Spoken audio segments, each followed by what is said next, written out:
start debating these issues like beforehand, enough for that. We know Myanmar has a bad reputation, and we know that Myanmar is a state in progress. However, we are in progress, and we want to break with the one-sided discussion we have probably seen so far. Although we are not conscious of the exact measures, we oppose the image that Myanmar is still the regime it was decades ago. For example, since 2003, we have been working on a roadmap to democracy with 7 steps, including a national referendum, including free elections for everyone, including a civil president, the first in decades.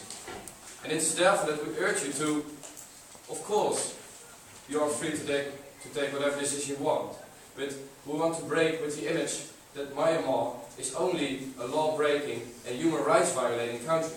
We are working on democratization, and that is a stable and fragile country you are talking to. So therefore, please do not only look on the sides we are still working on, but respect that progress, and of course we will maintain that progress, and we will continue it until we are a free and democratized state. Thank you.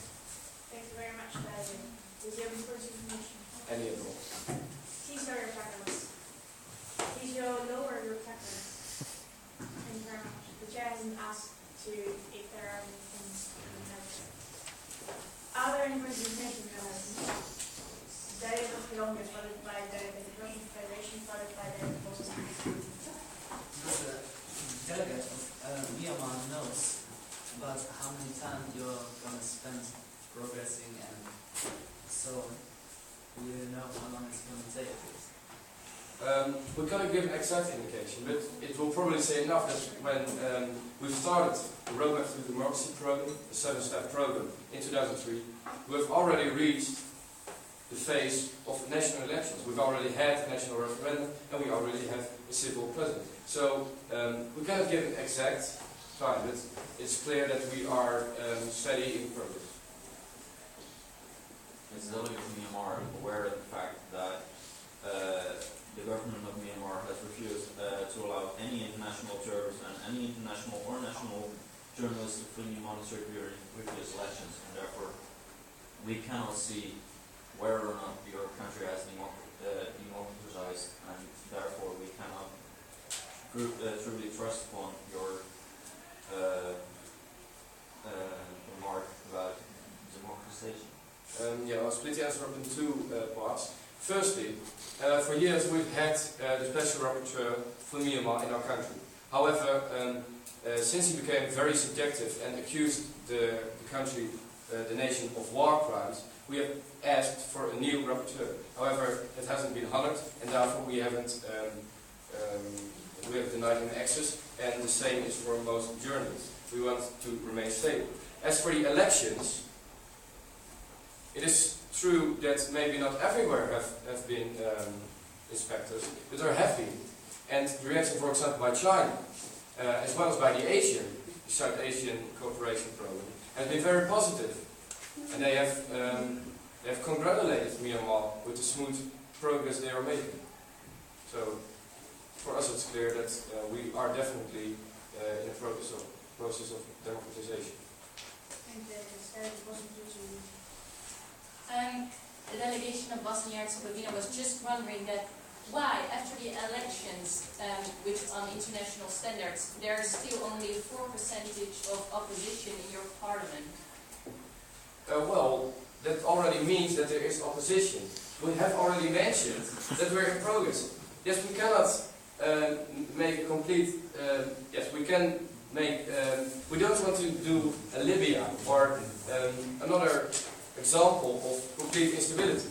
To remain stable, and ask for a smooth process. And it already says enough that there are opposition members in the parliament. Yet we will continue with that process of democratization.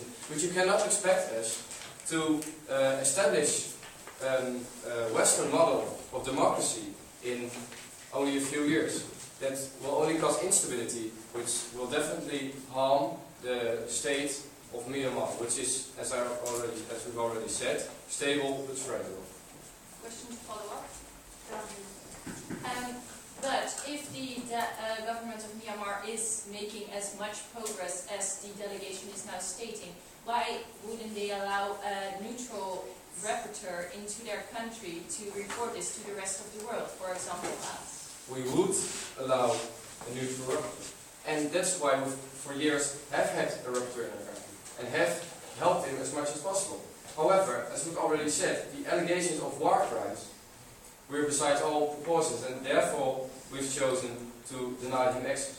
When there is a new neutral and by us accepted inspector, then, for example, if we prefer someone from the region who is familiar with the area, that would be, we can only welcome such a thing. So we aren't definitely against a rapporteur. Are there more points of information? Yes. Are there more points of information?